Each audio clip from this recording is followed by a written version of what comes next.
नमस्कार, मैं हूं सैयद सुहेल। बात राफेल डील की, जिसकी ताकत से दुनिया डरती है, जिसके वार से दुश्मन थर थर कांपते हैं, वो तूफानी योद्धा खुद विवादों की आंधी में घिर गया है। हम राफेल की बात कर रहे हैं, राफेल फाइटर जेट की, जिसने राजनीतिक गलियारों में तूफान ला दिया।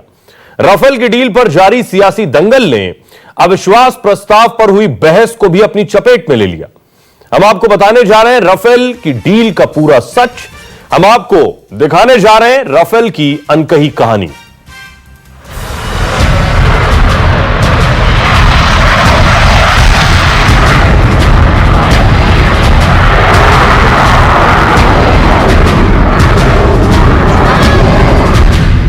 $520 करोड़ का राफेल 1600 करोड़ का कैसे हुआ? जादू से हवाई जहाज का दाम 1600 करोड़ रुपए प्रति हवाई जहाज हो गया।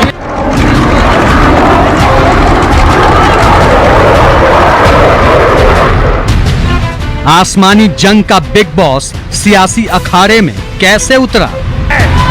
चाहे आप मेरे ऊपर जो भी फेंको, बोल रही है।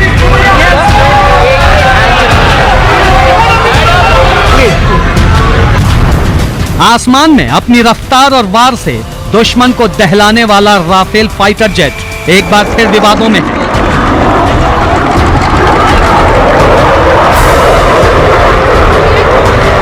दुनिया के सबसे ताकतवर लड़ाकू विमान राफेल की डील पर एक बार फिर सबसे बड़ी बहस छिड़ गई।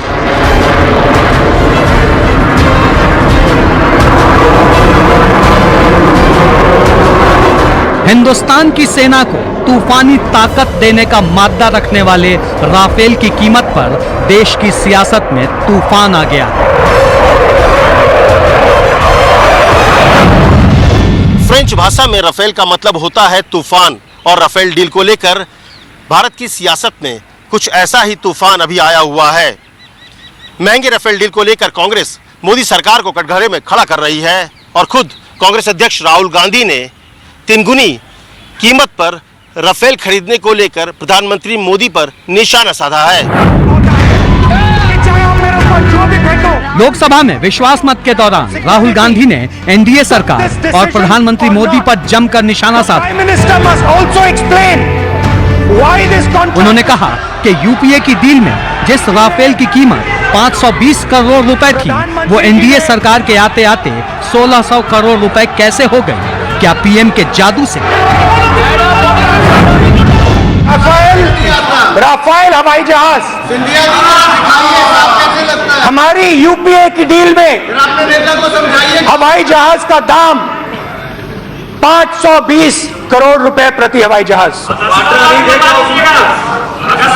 पता नहीं क्या हुआ, किससे बात हुई, पता नहीं क्या हुआ, किससे बात हुई। प्रधानमंत्री जी फ्रांस गए, वहां पे किसके साथ गए पूरा देश जानता है। और जादू से हवाई जहाज का दाम 1600 करोड़ रुपए प्रति हवाई जहाज हो गया। ये कितना दुखद है कि सदन में लगाए गए आरोप पर दोनों देश को बयान जारी करना पड़ा। मैं समझता हूं, और दोनों देश को खंडन करना पड़े। क्या ऐसी बचकाना हरकत हम करते रहेंगे? क्या कोई जिम्मेवारी है? और मैं इस सदन के माध्यम से अध्यक्ष महोदय जी, मैं देशवासियों को विश्वास दिलाना चाहता हूं, देशवासियों को आश्वस्त करना चाहता हूं कि यह समझौता 2 देशों के बीच हुआ है। ये कोई व्यापारी पार्टियों के साथ नहीं हुआ है, 2 जिम्मेवार सरकारों के बीच में हुआ है, और पूरी पारदर्शिता के साथ हुआ है। राहुल गांधी यही नहीं रुके। उन्होंने रक्षा मंत्री के बयान का हवाला देते हुए कहा कि सरकार का तो ये कहना था कि राफेल डील पर फ्रांस के साथ गोपनीय संधि हुई है, पर जब खुद मैंने इस बारे में फ्रांस के राष्ट्रपति से बात की तो उन्होंने साफ कह दिया कि ऐसी कोई गोपनीय संधि नहीं हुई। अब सरकार जवाब दे कि उसने गोपनीयता के आड़े में डील की सच्चाई क्यों छिपाई। डिफेंस मिनिस्टर यहाँ बैठी हैं, उन्होंने पहले कहा कि मैं देश को हवाई जहाज का दाम बताऊंगी। पब्लिक में कहा, उसके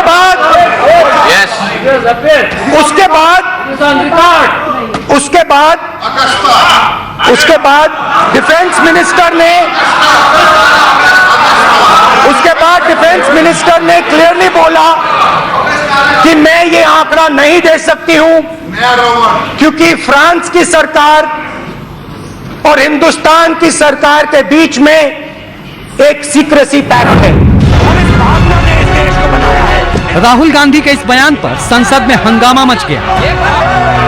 ये सच्चाई है। एनडीए सांसदों के विरोध और शोरगुल के कारण सदन की कार्रवाई भी कुछ देर के लिए स्थगित करनी पड़ी।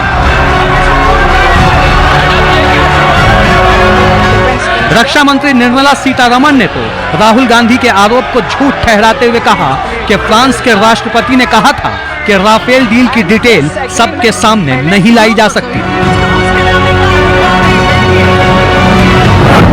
On the secrecy clause, I'd like to show it before you and I've submitted it for your consideration. Yes. It's an agreement which was signed during the previous government in the year 2008, 25th January 2008, agreement of secrecy, which is an umbrella agreement, which was signed by the then Honorable Defence Minister A.K. Antony.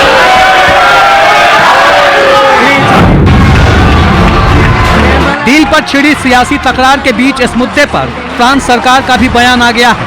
France ने भी मोदी सरकार के रुख का ही समर्थन किया है। France से जारी सरकारी बयान में कहा गया है, भारत और फ्रांस के बीच 2008 में हुए सुरक्षा समझौते के मुताबिक दोनों देश कानूनी रूप से डील से संबंधित जानकारी गोपनीय रखने के लिए बाध्य हैं। इससे भारत और फ्रांस की सुरक्षा और ऑपरेशनल क्षमता पर असर पड़ सकता है।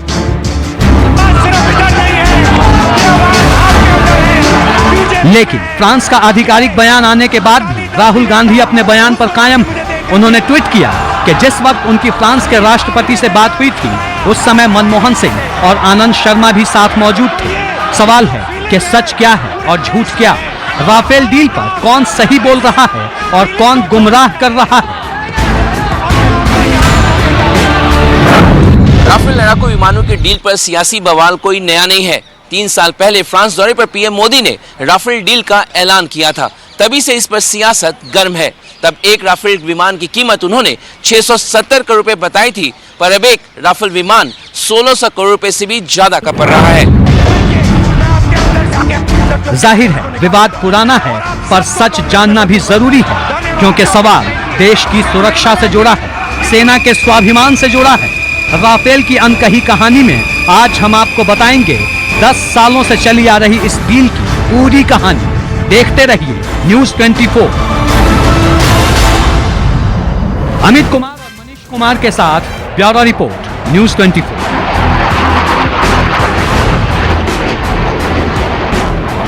राफेल खरीदने का फैसला 10 साल पहले हो चुका था, फिर भी 7 साल तक यह डील अधर में लटकी रही। आखिर क्यों? आखिर यह समझौता देश की सुरक्षा के लिए जरूरी था, तो इतनी देर क्यों हुई?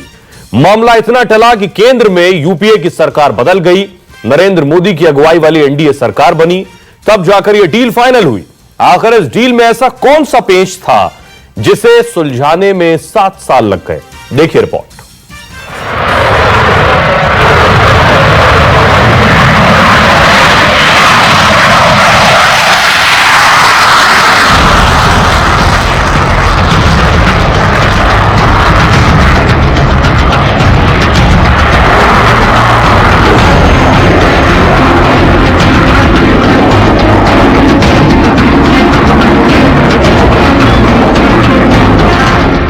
आसमान में राफेल जेट फाइटर और नीचे प्रधानमंत्री नरेंद्र मोदी।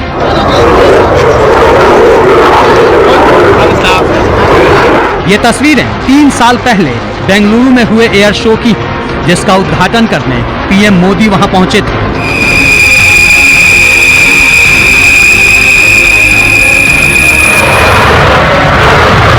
इस एयर शो में जब राफेल ने आसमान में उड़ान भरी तो वहां मौजूद तमाम लोगों के साथ खुद पीएम मोदी भी बस मंत्रमुग्ध होकर राफेल की कलाबाजियों को निहारते रह गए।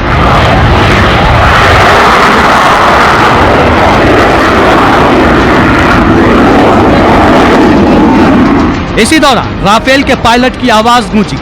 लड़ाकू विमान में बैठे विदेशी पायलट ने हिंदी में हिंदुस्तान को सैल्यूट करते हुए कहा, नमस्ते इंडिया, हम भारत आकर बहुत खुश हैं, आप हमारा डिस्प्ले देखिए।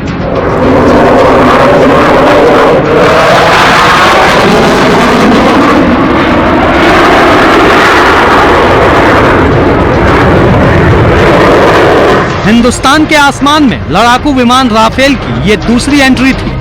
उसके बाद राफेल ने आसमान में अपनी ताकत और कलाबाजियों का ऐसा प्रदर्शन किया जिसे पूरा देश देखता रह गया।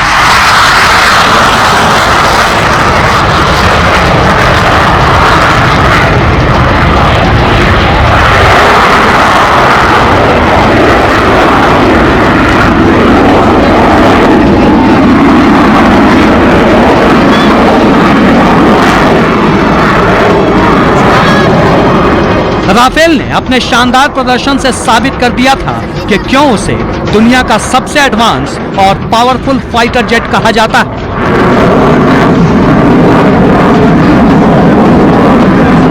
राफेल की ताकत और तकनीक के बारे में आपको विस्तार से बताएंगे, पर फिलहाल बात राफेल डील से जुड़े विवाद की है, तो ये जानना जरूरी है कि इसकी शुरुआत कब और कैसे हुई। लड़ाकू विमान की खरीद के लिए 11 साल पहले 2007 में टेंडर जारी किए गए। अगले 4 साल तक वायुसेना अलग अलग विमानों का ट्रायल करती रही। 2011 में यूरोफाइटर, टाइफून और राफेल पर सहमति बनी। 2012 में राफेल के नाम पर आखिरी मोहर लगाई गई, लेकिन 2 साल तक ये डील अधर में लटकी रही और 2014 में यूपीए सरकार बदल गई।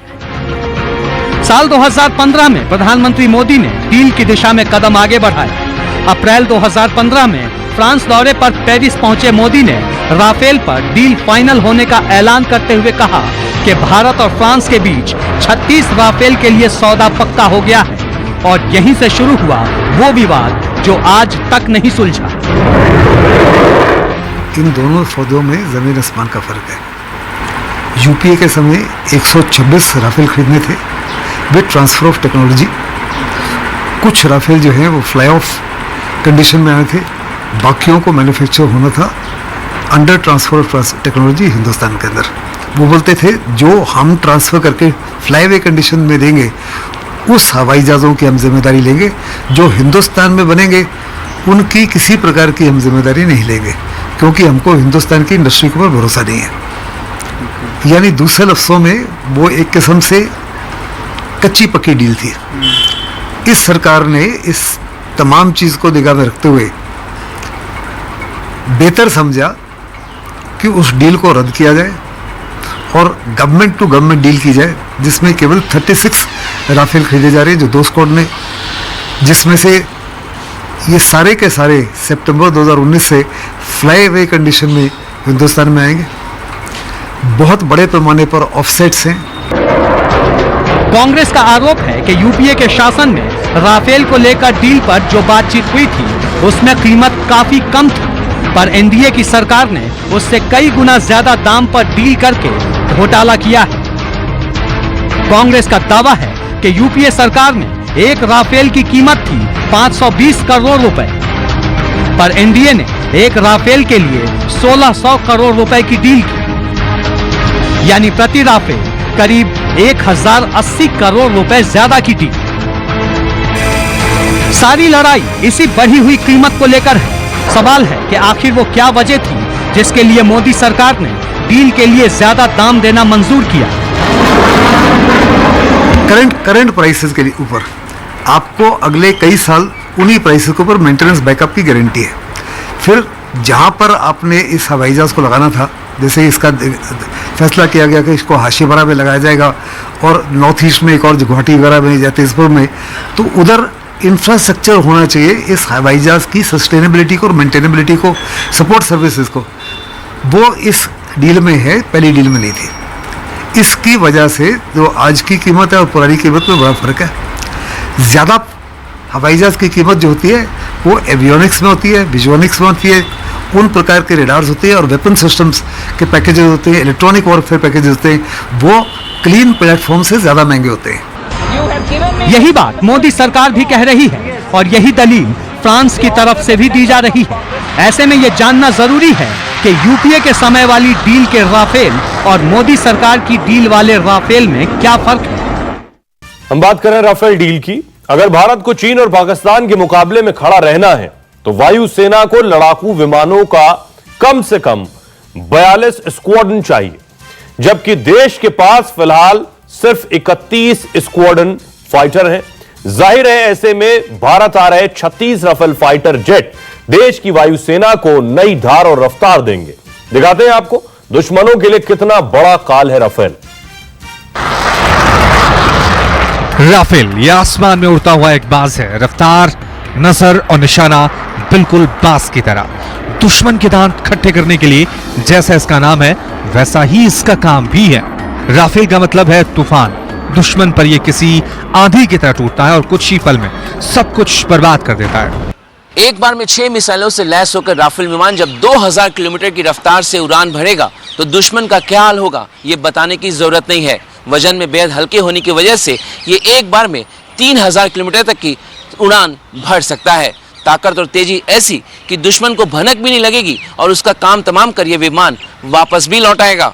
भारत की ताकत बढ़ाने वाला ये विमान कई खूबियों से लैस है, जिसे समझने के लिए सबसे पहले बात करते हैं इसमें लैस हथियारों की।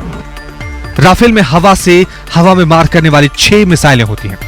दोनों पंखों में 2 मिसाइल फिट की जाती है, वहीं 2 मिसाइल इसके नीचे के हिस्से में लगी होती है।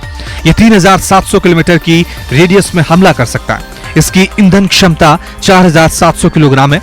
राफेल में 1.30 mm की गन लगी होती है, जो एक बार में 125 राउंड फायर कर सकती है। यानी दुश्मन का खतरा जैसे हो, आसमान का ये तूफान वैसा ही हमला करता है। हवा में दुश्मन को मारना हो तो गन, जमीन में दुश्मन को तबाह करना हो तो लेजर गाइडेड बम। यूं तो फाइटर प्लेन काफी ऊंचाई से हमला करते हैं, लेकिन राफेल कम ऊंचाई में भी काफी शानदार और सटीक है। इसके अलावा सबसे बड़ी खासियत यह है कि दूसरे लड़ाकू विमानों की तुलना में लंबाई चौड़ाई में काफी कम और भार में भी काफी हल्का है। 2 शक्तिशाली इंजन वाले राफेल विमान की लंबाई महज 15.27 मीटर है, जबकि इसकी चौड़ाई 10.80 मीटर है। इसका कुल वजन बगैर हथियारों के 10,300 किलोग्राम है, जबकि हथियार के साथ 15,000 किलोग्राम है।